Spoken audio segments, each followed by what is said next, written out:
Aí essa parte agora de centro comigo, a gente vai passar para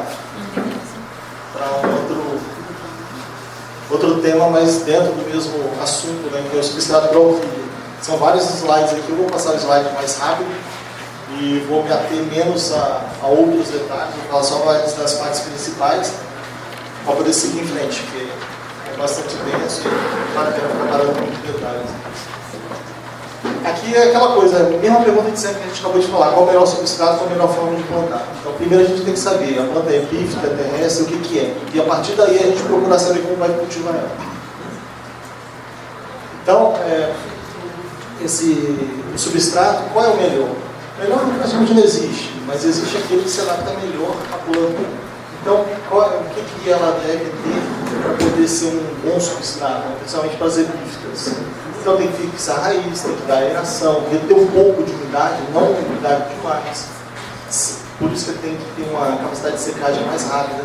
Tem que reter alguns nutrientes, porque também não adianta o nutriente ir embora, porque a planta não vai absorver de primeira, ela vai absorvendo ao longo do tempo. E tem outros detalhes aqui, que são o pH, que pode ser um pH muito ácido, pode ser um pH muito alcalino também. E a questão das substâncias tóxicas, como o tanino, que tem sempre que retirar ao máximo para poder não afetar tanto. Então, ele se divide em três qualidades, né? Os materiais. Tem os orgânicos, que são aquilo que gera, que cria no meio ambiente, que ele cresce, como a casca de pinos, o esfagno. Tem os minerais que vêm na formação da própria terra, né? Então, a terra é formada, a questão da brita, argila, perlita, carvão. E os materiais inertes, né? Que são aqueles que não sofrem alteração nenhuma. Você vai usar ali como questão do isopor, questão do plástico, né? E ele vai fazer ali mais volume, né? Uma espuma. Né? Então aquela coisa, o substrato ideal vai depender muito da forma de cultivo da pessoa. Se a pessoa molha muito, você não vai adiantar ter um substrato que se retenha muita água. Então você tem que começar a fazer um balanço do que você tem, o que você quer e o que você vai fazer. Então vai depender do que? O tipo do vaso, vai depender da frequência de rega, a umidade relativa de ar no ambiente. E se o seu ambiente também for muito úmido, não adianta querer se molhar demais e reter muita água, as plantas vão começar a sofrer também. E aí você também tem que escolher o tipo de adubação que você vai fazer. Vai ser química, mineral, orgânica, organo-mineral, e aí é a sua prática de cultivo. Né? Aí tem alguns exemplos de substratos que existem. Aí você vai perguntar, poxa, mas é tanto, tem argila expandida, tem a brita, caroço de açaí, tem casca de pino, casca de arroz, casca de noz, casca de... É tanta coisa que... Qual é aquele que eu vou usar? Porque meu colega usa uma forma, eu tenho um amigo no WhatsApp que usa caroço de açaí, ele fala que é a melhor coisa que existe. Mas, onde ele mora, tem produção de açaí. Se você for em Belém, o pessoal joga caroço de açaí na rua, então é barato, é de graça praticamente. Então, ele vai utilizar aquilo é bom, mas aqui também não tem excesso como tem em Belém, por exemplo. Então, casca de pino, alguns lugares tem mais que outros. Então, vai variar muito do local que é produzido e do que tem. Eu matei muita planta com casca de pinos, até descobri que precisava lavar 1 a 2 dias, né? Para tirar o tanino, né? Essa questão do tanino é interessante porque quando eles vendem nos gardens, eles não fazem esse tratamento. Eles querem vender. Geralmente o pessoal compra para quê? Para botar no vaso por cima, para ficar bonito. Só que a gente compra para plantar orquídea. Então o nosso objetivo é diferente do objetivo que é vendido. Então a gente tem que fazer o tratamento a cada 24 horas, tirar a água, trocar água durante 3 dias pelo menos, para poder tirar esse excesso de tanino. Então, por exemplo, tem um lugar que tem casca de arroz que o pessoal usa, porque tem grande produção de arroz naquela região. Então depende de tudo da região. Aí, por final, tem até o xaxim, né, que hoje em dia é proibido, mas eu vou citar alguns pontos da questão do xaxim. Então, o que você pensa, enfim, na fixação das raízes? Né? Por que você vai pegar um substrato que tem que ter alguma fixação de raiz, tem que facilitar isso? Por 2 objetivos básicos. Primeiro, ele tem que dar uma firmeza para a planta, e segundo, ter uma rugosidade para a raiz poder infiltrar nele, passar por ele e segurar um pouco de nutriente também. Então, quando o substrato não tem essa questão da fixação, o que a gente faz? Usa aquelas varetas de fibra de vidro para poder segurar ele. Então, amarra a planta na lateral do vaso. A questão da respiração também. Você não adianta querer plantar uma planta em areia branca. Ela precisa respirar, precisa ter porosidade. Por isso que a gente não pode socar a planta na terra, Algumas pessoas plantam, né? Até comentou aqui o Toquinho, mas ela precisa dessa porosidade, essa aeração. Algumas podem bem no início, depois muito bem. Então, não todas vão aguentar essa forma de cultivo. Então, você tem que pegar um padrão para o seu ordinário. Se o ordinário você molha muito, tem que drenar muita água, tem que respirar muito, senão vai dar muito fungo, muito mofo, muita doença. A questão do pH, né? E do tanino, que eu acabei de falar. A gente compra, mas não é para orquídea. Então, a gente tem que fazer um tratamento para tentar tirar o excesso de tanino para utilizar. Inclusive até a casca de coco também, que é uma forma de cultivo que eu comentei, vou passar aqui na frente também. E o pH é sempre esse básico, entre um pouquinho ácido, entre 5,5 a 6,5, que é o básico que as orquídeas gostam. Né? A questão da umidade, essa questão da porosidade, retenção de água, então para isso que você faz um mix. Algumas coisas no mix retém um pouco de água, outras retém mais, outras não retém nada. Então você faz uma mistura, você vai ter um meio termo de todos eles. A nutrição mineral. Então, tem a questão das epífitas, dos materiais inertes, quanto aos terrestres, tem um solo rico em matéria orgânica. Então, às vezes, a epífita está na árvore e ela está tentando tirar alguma coisa que vai caindo nela, que vai apodrecendo folha, vai apodrecendo a casca, vai apodrecendo, ela vai aproveitando disso. Enquanto nas orquídeas terrestres, elas se desenvolvem exatamente porque tem um solo rico em matéria orgânica. Então, você vai ver que um é rico em matéria orgânica, outros têm mais coisas inertes, que não tem uma grande produção. Ela vai ter que tirar tudo que ela pode daquele pedacinho de casca de árvore que ela dá. É por isso que quando você vai no meio do mato, algumas plantas, tipo catranas pintadas e tal, são poucas as plantas que você vê grandes touceiras, porque enquanto ela está fazendo uma touceira, ela tem que dar. Você fica um período sem chover, ela gasta os últimos bulbos, ela sofre eles para tentar sobreviver. Então ela vai morrendo os bulbos antigos e ficando mais bulbos novos. Por isso que é mais fácil você encontrar grandes touceiras cultivadas do que nas matas. É claro que você vai encontrar nas matas, é óbvio, mas são poucas em relação às que a gente tem cultivadas. É aquela coisa que eu acabei de falar, o substrato ideal não existe, cada um vai se adaptar. Para o substrato ideal para mim não é para o Flávio, não é para o Bertomeu, cada um tem um substrato ideal e aí você vai ter que botar na balança a vantagem e desvantagem. Aí tem uma foto acho que lá, Valqueriana no habitat. Então você vê que apesar de já deve ter muito tempo, ela não tem uma touceira muito grande. Essa aqui já tem um pouco maior, mas ela está cheia de flor. Então você vê que o tronco vertical, o tronco inclinado, você começa a ver que tem algumas diferenças. Então eu vou plantar como em casa? Eu vou plantar no tronco reto, deitado, inclinado, o que eu vou fazer? Você vai começar a observar as plantas da natureza para tentar fazer em casa uma coisa parecida. E aí eu tenho um pouco de substratos diferentes aqui que botamos na lista, e aqui eu botei para ilustrar as coisas vegetais que faz essa fibra. Tem o chip de coco, que na verdade seria o slide de baixo, né, que é aquela casquinha dura, e em cima seria fibra de coco. Aqui tem um musgo, tem um caroço de palmeira, que em alguns regiões tem muitas palmeiras, é mais utilizado aqui. Então tem casca de amendoim, tem o tal do coxinho, que muita gente não gosta, né, que é um processado de coco. Tem toco de madeira, pedra câmara, tem várias coisas que você pode utilizar na sua palmeira. E tem também um fungitivo, muito não, mas que algumas pessoas gostam de utilizar porque ele é mais esteticamente um pouco mais bonito, é o sabugo de milho, para poder cultivar milho orquídea. Só que ele acaba apodrecendo bem rápido. Né? Então, coxinho que eu gosto é queijão de quem usa o coxinho quer usar mais. Né? Então hoje em dia está até difícil de encontrar ele porque não foi muito bem aceito. Aqui ficou ruim essa coisa, mas fala de cada um. Né? Depois eu vou mandar esse slide com uma qualidade um pouquinho melhor para vocês. Então tem aqui a questão de você fazer um mix. Você não usar um só, você usa todos. E aí você vê a qualidade, a vantagem e a desvantagem, e você vai equilibrando para fazer um mix.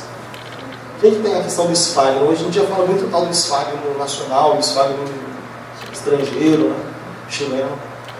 Basicamente o chileno é bem superior ao nacional. E hoje em dia é fácil de encontrar. Tem um que seu Érico trouxe aqui, ele já faz um saquinho que já tem um musgo musgo misturado com isopor esfacelado para botar nos sapatinhos, nos parfupédios, e para poder fazer o plantio. Aí está até para vender. Então esse óleo tem para vender, depois quem quiser procurar. Acho que esse aqui, só o esfagno, por exemplo, é 5, esse é 10 e esse é 30. Então o que ele faz? Ele já sabe, porque já cultiva há muitos anos, o que aquela planta gosta. Então esse tipo de planta vai gostar de esfagno, sério, é só esfagno e isopor, né? Aí os farelinhos que sobrou ainda. Mas fibra de coco, quando não tem, você pode utilizar também. E aí você consegue fazer um mix com vantagens e desvantagens para aquele tipo de planta. Já adubado, já. Aí, esse aqui já está adubado, já, você está comentando, então já vem adubado. Então depois, quem aproveitar que já está aqui, fazer uma visita, já estou me interessando, fazer uma visita aqui para ver as plantas do seu Érico aqui, ele cultiva muito sapatinho. Então, aí ele tem essa vantagem e as desvantagens, né? Então ele pega. Eu fiz um teste uma vez com um esfagno, um chileno, e aí eu fiz a pesagem dele antes de molhar, depois de molhar, quando para de pingar. Ele aumentou o peso dele em 20 vezes. Então era 20 gramas, um pedacinho que eu fiz. 20 gramas foi para 400 gramas. Então ele retém muita água.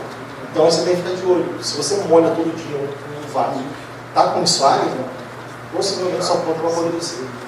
Porque ele não seca bem rápido, ele envelhece bem rápido. Só que quando ele seca, ele também parece uma esponja bem dura. Ele tem que sempre procurar um meio termo, fazendo esses mix. Aí tem a foto dele seca.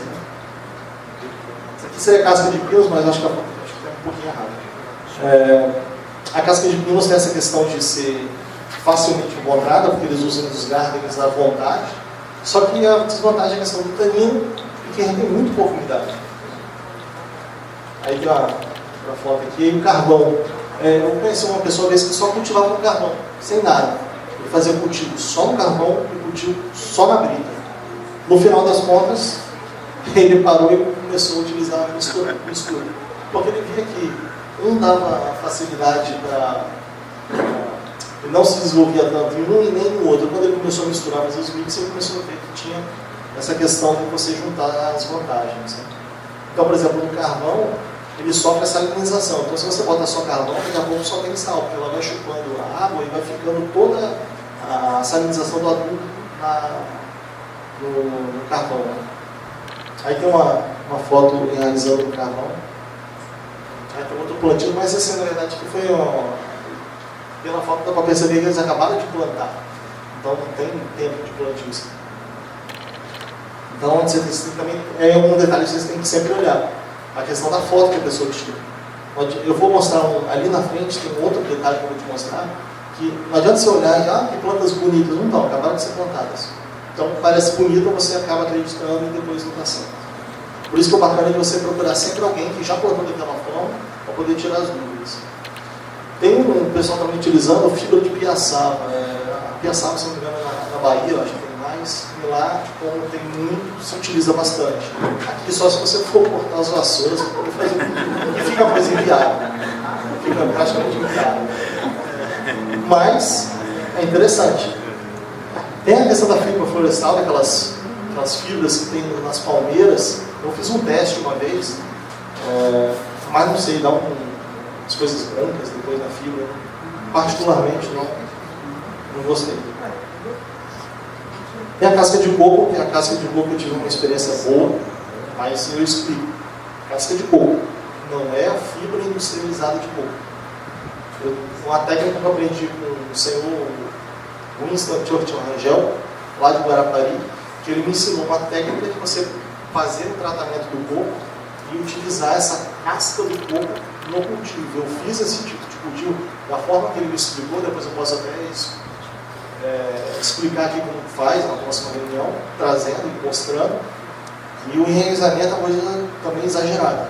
Ele mostrou a planta lá, tem foto, isso já tem uns 10 anos, mais ou menos. E depois eu fiz isso, também deu certo. Só que ele dura muito pouco, ele apodrece 5 anos, 4 anos, já começa a apodrecer. Ele retém muita umidade, então ele apodrece. Tronco de madeira, é muito utilizado essas cascas, como essa aqui, ó, casca de peroba, para as valquerianas, para as lombilho, mesquite. Então essas plantas gostam mais, porque são plantas de locais mais secos, mais rústicos. O Leandro está aqui para confirmar, né? São plantas que gostam mais. Inclusive aquelas fotos que eu mostrei, as duas plantas lá em cima, lá no início, são plantas cascudas que gostam, que as orquídeas já se adaptaram, né? Porque elas têm essas frestas que acabam conservando mais os adultos, né, das folhas que apodrecem, e aí elas desenvolvem melhor. Então, por exemplo, se você for plantar uma valqueriana, você vai procurar uma casca de peroba, então um pedacinho de madeira. Você tem que saber balancear isso. Aí tem mais casca de peroba aqui fora. Bolacha de madeira, que também tem gente que planta, né? Acho que é uma desvantagem da bolacha de madeira, que ela é muito pesada para você ficar carregando de um lado para o outro. E também, se você não utilizar uma madeira de lei, uma madeira boa, ela logo apodrece. Aí tem uma valqueriana, novilha, se não me engano. Aí já está utilizando o tronco de madeira. Aí a fibra industrializada de coco, eu não digo isso para ninguém. Eu não digo. Ela retém umidade, às vezes não retém umidade, dá muito problema. Acho que também quem compra uma vez não compra mais. É bonita, é fácil de comprar, o preço é acessível, se encontra em qualquer lugar. Mas é aquela coisa, apesar de dizerem que é feito por orquídea, a gente sabe que deve ter alguma química a resposta que eles utilizam para processar isso. O resultado nunca é bom. Eu não conheço alguém que cultive, que goste ou tem nada ciclo industrializado. A maioria reclama. Aí tem a foto. Aí é a mesma coisa que eu comentei na foto anterior. Não adianta você olhar a foto. A foto vai estar sempre bonita. Porque a foto é preparada para isso. O que você dá para perceber aqui? Que ela acabou de ser replantada. Não é uma planta antiga. Tem um coxinho, né, que quem comprou a primeira vez também não compra mais. Coisa que dá muito problema. Né? E as desvantagens a gente já está difícil de encontrar. Porque deu certo e a procura caiu. Né? Uma coisa que está muito. O pessoal está vendendo muito hoje em dia, está utilizando muito, que eu esqueci de passar. É a casca de macadâmia. Então hoje em dia você tanto encontra a casca de macadâmia pura no saco, quanto os sacos já preparados com mix. Casca de macadâmia, carvão. Eu vou passar aqui para vocês olharem a casca de macadâmia. Esse Carlos tinha falado é que precisava cozinhar, né? A casca de macadâmia. Ideal uma panela de pressão quando ela está fresca, a casca, né? Tem umas técnicas dessas da casca de macadâmia. Ela é a mais nova que entrou no mercado hoje em dia para ser utilizada. E aí o pessoal ainda está fazendo os tratamentos para poder ver como faz melhor. Então ela não retém tanta umidade, nós temos que misturar uma coisa que retém mais umidade. E ela não se vê tanto na fixação. Mas hoje em dia está sendo muito utilizado para plantar valqueriana, lombilho, está muito popular. E hoje em dia está fácil de achar. Aí tem uma valqueriana plantada, uma foto que eu peguei na internet. Mas você vê que o enraizamento dela é muito bom. E as plantas estão gostando bastante. Outra planta, também, foto da internet, peguei bem enraizada, com casca de macadâmia. E tem um mix aqui, ó. Um mix que o pessoal também utiliza bastante, que é casca de pino, chile de coco, carvão e macadâmia. Que é um dos mix que eles estão utilizando macadâmia. E isso é justamente tenta equilibrar o que ela gosta.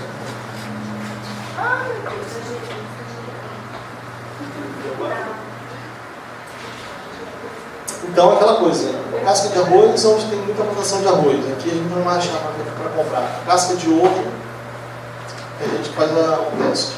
A questão da espuma também, que o Flávio comentou anteriormente, daqui, pode-se utilizar a espuma. É bem, assim, é bem bom, né? Barato, tá bem acessível. Tem a brita, argila expandida também, que é muito bom, principalmente para fazer o cultivo em semi-hidroponia. Tem o seixo rolado, rocha vulcânica, vermiculita, perito, tem outros transformam. Açaí, semente muito comum. Nó de pinho também, que na região que produz nó de pinho, né, que tem muito nó de pinho. Lá as pessoas usam bastante, aqui como não tem, é mais difícil de achar, o preço fica mais alto. E tem alguns substratos curiosos, eu botei aqui um detalhe, questão do pau de barro, né, que é muito falado, muito procurado, muito divulgado. Só que, particularmente, eu lembro quando começou esse burburinho do pau de barro, em meados de 2000, 2002, 2003, nas listas de discussão de orquídea pela internet, e aí surgiu o pau de barro, aí as pessoas começaram a procurar pessoas para fazer o pau de barro. Eu não conheço hoje em dia uma coleção de plantas exclusivamente de pau de barro. Eu não conheço. Sempre que a pessoa tenha uma ou outra. Eu também não conheço plantas que eu vejo que ela realmente cresceu completamente ali no pau de barro, ela desenvolveu o pau de barro e está dando flor no pau de barro. O que eu sempre vejo que eu botei na foto também que eu peguei na internet, plantas que estão em flor, foram colocadas em pau de barro para fotografar. Ou então ela acabou de botar ali, um tempo depois que ela acabou de se enraizar, ela soltou flor. Mas nunca uma planta que desde o seedling cresceu, desenvolveu e deu flor. Quando você planta bota uma orquídea no pau de barro, ela acontece isso aqui, ó. O pau de barro começa a ficar todo preto, todo cheio de linho. E aí você vê que as raízes não parece que não gostam, acho que é uma umidade excessiva. A umidade excessiva ela não vai bem. As plantas sempre terminam no pau de barro dessa maneira aqui, ó. Você já vê? vi gente Porque a divulgação do pau de barro é muito grande, só que você não vai. É difícil pensar uma pessoa que só cultiva o pau de barro. Assim, eu já vi gente cultivando orquídeas em pau de barro, mas no processo de orquídeas debilitadas para recuperação, mas logo em seguida, quando elas começam a soltar a raiz, ela é replantada no modo tradicional mesmo. Então, basicamente, ela serve como se fosse o semidroponia. Ela melhora e você tira. Mas tem gente ainda que tenta cultivar e acontece isso aqui, ó. O pau de barro fica todo poroso, fica todo cheio de limo e a raiz para de crescer. Eu, particularmente, no pau de barro, eu tô fora. Eu não utilizaria. O sabão de milho é muito bom para microrrígida, tem muita porosidade, a drenagem dele é muito boa, porém ele dura pouco tempo. Existem pessoas que cultivam microrrígida só em sabão de milho, ele é legal, é bacana. Quem quiser fazer experiência, eu não indico. Mas ele dura pouco tempo, então logo depois você vai ter que retirar e plantar de novo. É bacana que você vai ter sempre coisa para fazer, né? Coisa boa. A coisa boa é essa, aqui também você vê lá e não fazer mais nada. Aqui tem essa foto aqui na internet que me lembro há muito tempo já. Eu não sei se é essa foto que eu vi há muitos anos atrás, né, que é esse senhor que cultiva em sabão de milho, de pedacinho de madeira, casca, toda a foto. Tem a questão do cultivo em pedra, acho que quem foi em Rio Claro já viu esse tipo aqui na parede. Né? E dá bem. A orquídea só precisa de alguma coisa para se sustentar. Porque se você der um adubo para ela vai em qualquer lugar. Adubo e água e luz. Tem um cultivo em garrafão. Não sei se alguém conhece o cultivo em garrafão. Tem uma forma de cultivo em garrafão interessante. Tem um cultivo que eu não botei aqui, mas ele se encaixa nesse aqui, que é um cultivo no poste de energia elétrica. Tem gente que bota no poste tanto de madeira quanto no poste de concreto, já vi muito já, mas eu consegui a foto. No osso, essa foto aqui é bem divulgada. Eu não sei. E aí depois, quando o osso quebra, aí você faz a farinha de osso. Aí você usa no orquídea também. A questão do chachinha é uma questão muito delicada, falando de dia. Você acha para comprar? Acha para comprar, mas sempre bem escondido. Por que não é interessante a venda e a questão da comercialização de chachinha? Foi proibido em 2001 pelo CONAMA, né? Porque a planta demora muito para desenvolver. Então ela foi colocaram ela na lista de espécies ameaçadas, então ela não pode ser comercializada. E depois a lei estadual em 2004, aqui em São Paulo, que proibiu tanto a industrialização e a comercialização de produtos, né? De forma direta ou indiretamente. Claro que tem gente que tinha guardado, ainda está utilizando, né? Mas a comercialização em si dele é proibida. Então vale a pena hoje, porque antigamente quando você tinha um chachinho, você não cultivava a orquídea. Era só colocar a planta em frente, era muito fácil. Hoje em dia você cultiva a orquídea. Porque hoje em dia você tem que procurar um substrato para aquela planta que tem que ir bem. Antigamente você botava qualquer coisa no Xaxim e ia. Era tudo muito fácil. Ô, Renato, só pode falar. Você falou aí do esfagno, né? Uhum. Eu faço cultivo de plantas carnívoras, né? E o esfagno, que é o musgo brasileiro, ele também é proibido, entendeu? Muita gente não sabe. Se a ambiental pegar você coletando esse musgo aqui no Brasil, você vai ser enquadrado, entendeu? E o musgo, ele se decompõe em seis meses, ele se decompõe, entendeu? No meu cultivo, eu coloco perlita, vermiculita, né? Um musgo, e aí depois eu coloco o musgo, ele vivo, eu planto em cima do vaso, para manter essa umidade, entendeu? Então só o musgo, ele se decompõe em 6 meses e não serve para nada. Eu faço isso. Carnívoros. Esses vasos também aí, hidropônico, eu também faço. Né? Eu tenho plantas dos Estados Unidos que ela tem que resfriar as raízes, entendeu? Então eu faço um sistema, eu tenho um tanque no fundo da minha casa, a água sai do tanque, passa no vaso, entendeu? Um vaso sobre vaso, resfria as raízes e retorna para o tanque. Isso para ter esse cultivo dessa planta, que é a cobraria, entendeu? Então é bacana vocês verem que até no cultivo, né, de carnívoras sempre se faz um mix, sempre bota várias coisas que podem auxiliar e ajudar. Eu botei uma foto aqui para ilustrar, né, para a pessoa fala assim, eu não ouvi, nunca vi. Aí eu botei 3 fotos aqui de apreensão de Xaxim, né, pela Polícia Ambiental, que é proibido. Aí tem 3 fotos aqui só para mostrar. Ele só é essencial, viu? Aí acabou. Então agora, eu vou comentar mais sobre as coisinhas. Eu tinha comentado com a Márcia, que tinha um livro de páfios, do Brian do Chiron, e está à venda no site richardiana.com, depois quem quiser, que ele descreve todos os páfios que tem, com foto, ilustração, só que ele está todo em inglês. Então tem os nomes, ilustração, forma de cultivo e tudo. Depois quem quiser dar uma olhada aqui, está aqui em cima da mesa. E agora a gente vai fazer uma oficina de cultivo. O Flávio, o Chiquinho, o Bertomeu também vão ajudar, né? Responsabilidade. Para mostrar a forma de cultivo de semi-hidroponia. E eu, a Márcia, o Leandro aqui vão também ajudar aqui para fazer o cultivo tradicional com os mix. Então quem estiver interessado nos dois, basta ver os dois. Quem quiser conhecer essa forma de semi-hidroponia também, porque tem questão de fixar a planta, né? Vamos ver aqui de um lado e do outro lado que vai ser o cultivo tradicional. E posteriormente a gente vai fazer o sorteio dos vasinhos de semi-hidroponia e vamos fazer algumas plantas que a gente replantar também, a gente vai sortear também. Daqui a pouquinho, tá bom?